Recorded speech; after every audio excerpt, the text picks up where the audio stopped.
assignment for OB9 EM17 made by Jacqueline Klink, Alyssa Mills, and Cooper Welk. The first thing we'll be talking about is OB9, talking about the differences between program decisions and non-program decisions. So a program decision is something that has an environment of certainty. These are the types of decisions you make on a daily basis, or sometimes even unconscious things like taking a shower or getting food. But one of the other daily decisions you might make is following a safety guideline at work or some sort of procedure that's on paper. A non-program decision is something that has a little more risk to it or even uncertain in some cases. The best example that we can come up with for non-program decisions is a crisis decision, such as like an unexpected disaster, but something that has to be resolved quickly. This could be anything from the COVID-19 epidemic response by closing down airports to Hurricane Katrina with the flood response and getting everyone evacuated, as well as an accident at work, getting someone to the hospital and getting machinery replaced.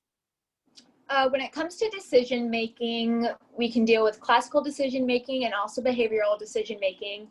And the difference between the two is we typically use classical decision making when we know exactly what the problem is and we know exactly how to solve it because we've probably done it before or it's just very clear. And for behavioral decision making, we often are kind of going with the flow. We don't really know what the problem is, so we don't really know how to solve it. So we take the knowledge of what we know and go with it and solve it as we go.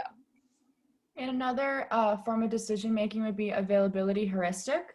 And this would be when someone uses their easily available information from a recent current event from their memory to make a decision. And this can be faulty because they ignore other essential information to make a decision. An example of this would be people choosing whether or not to fly after 9/11, and planes were empty because people were choosing to focus on the risk of another attack like it had happened, but they were overlooking the information that security has been amped it up, and this just definitely could have been used in their decision making.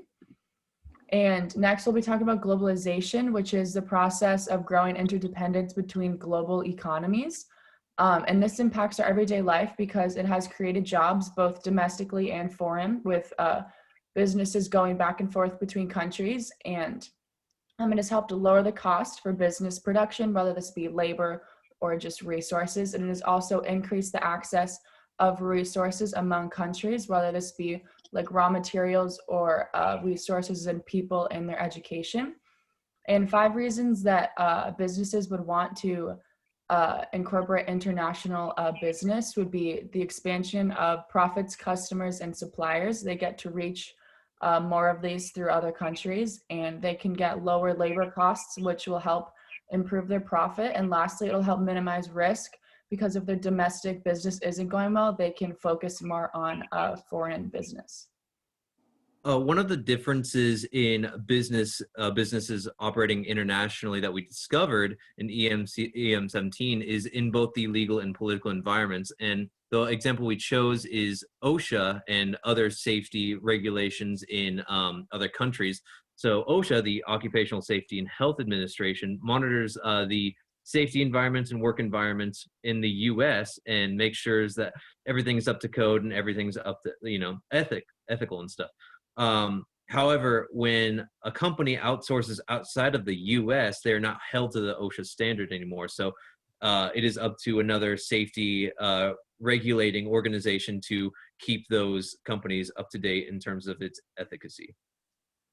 The Foreign Corrupt Actions Act was made in the U.S. to protect U.S.-based companies and hold them as well to standards which fight corruption, sweatshops, and child labor. But there are a lot of countries outside of the U.S. that do not hold businesses to these same standards. And so when businesses that are located in the U.S. outsource, this can cause a lot of problems of what's ethical and what's not, and there not being law.